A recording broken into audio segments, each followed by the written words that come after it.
Bonjour à tous. Mercredi 29 juin 2022 à 4h53 heure de Paris, le Soleil et la Lune seront en conjonction à 7,23 du Cancer. Les énergies de ce cycle lunaire nous inviteront à nous occuper en priorité de notre famille, de notre lieu de vie et de notre monde intérieur, plus particulièrement de nos émotions et de nos besoins. La Lune en Cancer a besoin de protection, de se sentir en sécurité. Durant cette période, nous pourrons faire des aménagements dans notre maison et notre lieu de vie en général, afin de nous sentir mieux, afin d'être plus à même de nous ressourcer dans un espace à notre image, un espace qui reflète notre propre espace intérieur. Nous pourrons travailler à faire évoluer les relations familiales, en particulier à notre mère, à nos enfants, vers plus d'équilibre et de sérénité, en écoutant nos émotions qui nous parlent de nos besoins. La période sera propice à répondre par nous-mêmes à nos besoins, ce qui nous permettra ensuite d'être attentifs à ceux de notre entourage et ainsi d'aller vers un meilleur équilibre relationnel au sein de notre famille. Cette nouvelle lune en Cancer nous demande de prendre le temps de regarder nos émotions, de les ressentir pleinement, de voir où elles se manifestent dans notre corps, et de tenter de saisir ce qu'elle révèle de nos manques, de nos peurs, de nos désirs et donc de nos besoins. Une fois ces besoins identifiés, il sera question d'y répondre par nous-mêmes, d'être autonomes et responsables dans ces réponses. Le Soleil en Cancer est maîtrisé par la Lune. Une nouvelle Lune est un début de cycle. En Cancer, signe cardinal et premier signe d'eau, nous pouvons sentir le besoin de laisser naître un nouveau projet en lien avec un rêve dont on aimerait qu'il se réalise. La nouvelle lune étant en semi-sextile avec Vénus, cette créativité peut se révéler dans différents domaines, dont en particulier le monde des arts. Cela peut être tout simplement le début d'une formation artistique, d'une activité musicale, de cours de peinture, à moins que nous-mêmes, nous ayons à proposer notre expertise dans un domaine artistique ou de développement personnel. Le soleil nous éclaire, nous aide à prendre conscience de ce qui est à la source de nos émotions. Et cette nouvelle lune est conjointe à la lune noire. La lune noire, en Cancer, représente des peurs ancrées dans le passé, liées à une profonde insécurité, éventuellement à des problématiques familiales, surtout en lien avec la mère, notre mère, ou celle que l'on est, ou que l'on a pu être, ou encore l'action inconsciente de mémoires ancestrales dans notre psychisme, qui nous font répéter indéfiniment les mêmes schémas relationnels problématiques avec les autres, avec nous-mêmes, et parfois avec notre corps. La triple conjonction Soleil, Lune et Lune noire est une occasion de mise en lumière de ces zones enfouies profondément en nous. Avec des prises de conscience, le changement peut advenir et nous pouvons ainsi nous libérer de schémas et de chaînes du passé qui nous empêchent d'aller de l'avant. D'autant plus que cette nouvelle lune est carrée à Jupiter en Bélier, qui nous pousse à nous lancer dans une nouvelle aventure avec confiance et enthousiasme. Cependant, la formidable énergie de Jupiter en Bélier peut nous conduire à des excès et à des actes inconsidérés. Le carré nous demande d'être prudent et de réfléchir avant d'agir. Jupiter est maîtrisé par Mars, qui est également en Bélier, donc en domicile. C'est une énergie idéale pour passer à l'action, mais attention à l'impatience, à l'agressivité et à la colère, si tout ne s'enclenche pas comme prévu ou désiré. D'autant plus que Mars est carré à Pluton, son octave supérieure. Mars et Pluton ensemble représentent une énergie très puissante à disposition. Mais Pluton rétrograde et l'aspect de carré nous indiquent qu'il est demandé une transformation de notre façon d'agir en scrutant nos profondeurs pour regarder nos motivations afin d'agir de façon juste et vraie. Pluton rétrograde, en sextile à Neptune, lui aussi rétrograde, nous demande une introspection qui prenne en compte notre aspiration à une transcendance, à une connexion avec le monde spirituel. Parmi nous, tous ne seront pas sensibles ou attentifs à ces énergies, mais il peut être bon de savoir qu'elles sont là. Maintenant, si nous revenons aux aspects à la nouvelle lune, outre la conjonction à la lune noire et le carré à Jupiter, nous voyons un sesquicarré à Saturne rétrograde, un semi-sextile quasi exact à Vénus et un quintile à Mars. Le sesquicarré est un aspect de purge où l'on peut surmonter ses phobies. Des préjugés cristallisés nous empêchant de mettre au monde notre rêve ou simplement d'initier une nouvelle situation sur le plan familial ou personnel, ces préjugés et croyances peuvent être ici mis en lumière, démasqués et éliminés. Avec Vénus en Gémeaux, une certaine prise de distance avec nos attaches émotionnelles seront facilitées. Les Gémeaux nous donnent une certaine légèreté, une aisance dans nos échanges. Le semi-sextile apporte une bonne dose d'inspiration. Vénus et Jupiter en sextile sont propices à des relations agréables, plaisantes, voire épanouissantes. Et Jupiter en Bélier est enclin à nous pousser à suivre nos envies. Vénus en Gémeaux est maîtrisée, comme l'ascendant pour Paris, par Mercure, lui-même également en Gémeaux et donc en domicile. Vénus et Mercure sont en maison 12 pour la France, et Mercure est en quinconce au-dessus en Scorpion. L'élimination des attaches sentimentales qui n'ont plus lieu de perdurer et la purification émotionnelle sont à l'ordre du jour. De fait, avec Mercure en semi-sextile à Uranus, lui-même conjoint au nœud nord en Taureau, il est question d'aller vers une nouvelle façon de nous relier à notre corps, aux autres, de redéfinir notre vision de l'incarnation, de trouver quelles sont nos vraies valeurs et d'évoluer dans notre façon d'aimer. Le sextile de Mercure à Chiron en Bélier active notre volonté d'action pour guérir notre individualité, pour révéler qui nous sommes vraiment, de façon unique. Et cela passe par le travail de Mercure et Vénus en Gémeaux, c'est-à-dire par le développement de notre intelligence émotionnelle. Je reviens à un aspect de la nouvelle lune que j'ai évoqué il y a quelques instants, mais sans préciser le sens que je lui donnais. Il s'agit du quintile avec Mars. Le quintile est un aspect d'évolution. Il divise le cercle en 5 et il symbolise l'homme créateur. Il favorise l'accomplissement de notre potentiel créateur.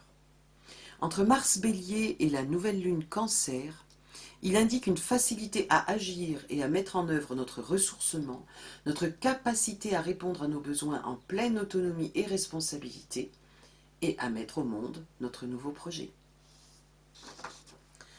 Pour conclure cette première partie, regardons le modèle de cette carte du ciel.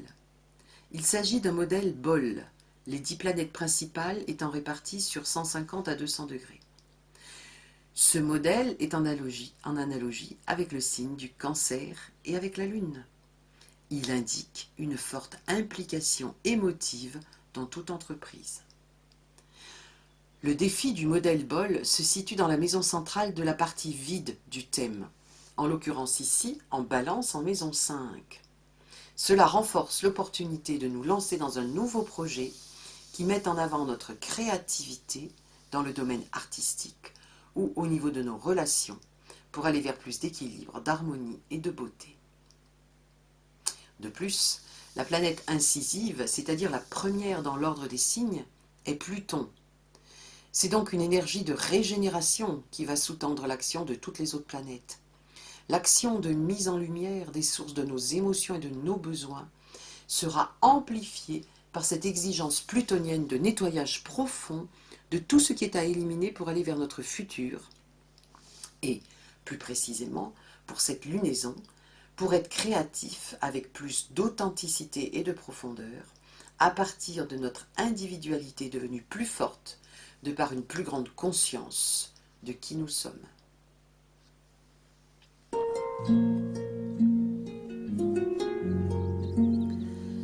Avant de regarder le symbole sabien correspondant à cette pleine lune, je vous propose d'évoquer les principaux mythes associés au signe du Cancer, après avoir rappelé l'étymologie du mot cancer.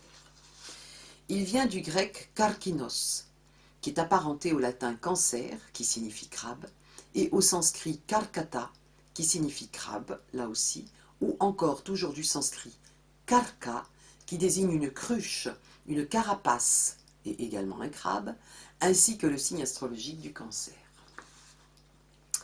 Ce signe est relié au symbolisme de la crèche, c'est-à-dire en quelque sorte de la grotte aménagée où est né Jésus, ainsi qu'à l'arche de Noé, qui est un foyer sur les eaux. Mais maintenant, regardons le mythe de l'hydre de Lerne, auquel se rattache le signe du Cancer. Ce mythe correspond à la deuxième épreuve des travaux d'Hercule. Après l'épreuve du lion de Némée, Eurysthée ordonna à Hercule, Héraclès pour les Grecs, de tuer l'hydre de Lerne, monstre né de Typhon et d'Échidna. Pour rappel, Typhon est un symbole de l'ignorance et Échidna, la vipère, représente la force d'évolution pervertie. L'hydre de Lerne a eu pour frères et sœurs notamment Cerbère, la chimère et Orthros. L'hydre de Lerne est généralement représenté comme un serpent d'eau géant, doté de plusieurs têtes qui, non seulement repoussent quand on les coupe, mais se multiplient. À noter que parmi toutes ces têtes, une et une seule était immortelle. Héraclès, pour faire sortir l'hydre des marais où elle vivait, lança sur elle des flèches enflammées. Alors que le combat était engagé, et qu'Héraclès voyait les têtes repousser et se multiplier après qu'il les ait coupées, la déesse Héra lui envoya un obstacle supplémentaire sous la forme d'un crabe géant qui le pinçait aux pieds. Héraclès réussit à écraser sa carapace d'un violent coup de talon. Pour la suite du combat, il demanda l'aide de son neveu Iolaos, qui se chargea, dès qu'Héraclès avait coupé une tête de l'hydre, de cautériser les chairs du cou à la racine. Ainsi, elle ne repoussait plus. Finalement, il ne resta plus que la tête immortelle, qu'Héraclès trancha d'un coup d'épée avant de l'enterrer sous un rocher en bord de route, entre Lerne, qui signifie le lieu du désir, et Elaïus, qui signifie la conscience ou existence libre. Concernant le signe du Cancer, c'est la déesse Héra qui, pour récompenser le crabe de ses services, en fit l'une des 12 constellations du zodiaque. La mort du crabe précède celle de l'hydre, mais il représente la même énergie pervertie. Une énergie qui fait que l'ego veut se saisir de ce qu'il croit ne pas posséder et donc ainsi combler un manque. De plus, il est impossible d'enlever à un crabe ce qu'il a saisi dans l'une de ses pinces, à moins d'arracher la pince. L'attachement est très fort. Selon le bouddhisme, la saisie et l'attachement sont deux causes puissantes de la souffrance. L'hydre de Lerne, avec ses nombreuses têtes qui repoussent et peuvent se multiplier, symbolise donc avant tout le désir. Il est ici question d'exercer son discernement pour déterminer ce qui relève en soi du désir, c'est-à-dire de la volonté de l'ego, ou ce qui provient de la volonté essentielle. En l'hydre sont aussi symbolisées la honte, la culpabilité et les peurs mentales. Au niveau d'un travail psychique sur le désir, qui peut être effectué à travers ce mythe, il est question de prendre conscience que le moyen de se libérer de l'hydre est la cautérisation par le feu spirituel. Lorsque nous sommes parvenus à éradiquer toutes les têtes de l'hydre, nous avons déraciné le désir impulsé par l'ego. Nous sommes alors à même de poursuivre notre quête essentielle de liberté. Cette deuxième épreuve d'Hercule-Héraclès vient après celle du lion de Némée, qui est en résonance avec le signe du lion et donc avec le soleil et avec le feu. L'hydre, elle, est en résonance avec l'eau et avec la lune. En astrologie, dans le signe du Cancer, la Lune est en domicile et le Soleil est en chute. L'eau du Cancer représente l'eau originelle. Avec ce signe, il est question du passé, de l'hérédité, de la mémoire. C'est le signe de la famille, des parents, et particulièrement de la mère, du foyer, de l'intimité. Nous sommes dans le monde de l'émotion, d'une grande réceptivité. C'est aussi notre inconscient avec ses peurs et ses désirs obscurs. La carapace du crabe est une enveloppe qui protège tout ce qui est intime, tout ce qui est interne, notre inconscient avec ses peurs et ses désirs obscurs. La protection est une caractéristique du Cancer.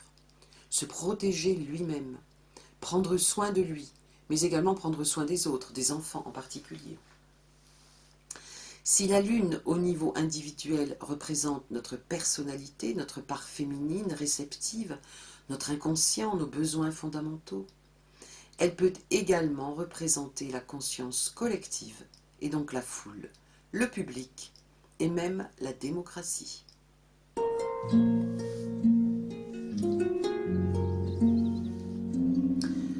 Je vous propose maintenant, pour compléter cette étude, de regarder le degré sabiant de cette nouvelle Lune. Pour une position à 7 degrés 23, nous regardons le 8e degré. Le 8e degré du Cancer est intitulé « Des lapins déguisés comme pour un défilé ».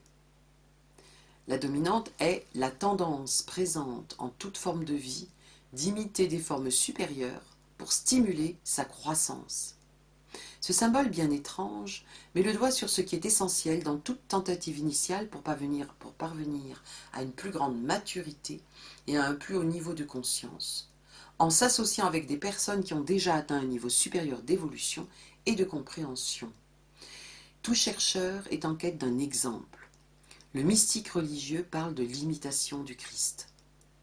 Au Japon, l'élève musicien s'assoit en face de son maître et répète avec soin chacun de ses mouvements. Nous découvrons ici les éléments qui président à tout apprentissage. Ce degré sabiant nous parle de stimulation de notre croissance et propose l'imitation comme méthode préparatoire à l'apprentissage. En lien avec cette nouvelle lune en Cancer, nous pouvons voir dans ce symbole notre croissance dans la poursuite de l'objectif du « connais-toi toi-même ».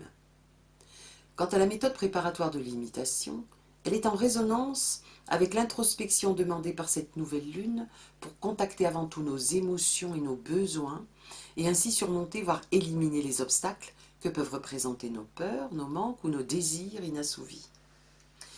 Cette introspection peut donc nous conduire à une certaine purification de notre corps astral, ce qui est une étape dans tout cheminement spirituel et donc perfectionnement de nous-mêmes, étape franchie par de nombreux hommes et femmes avant nous et dont le témoignage peut nous inspirer et nous servir de modèle.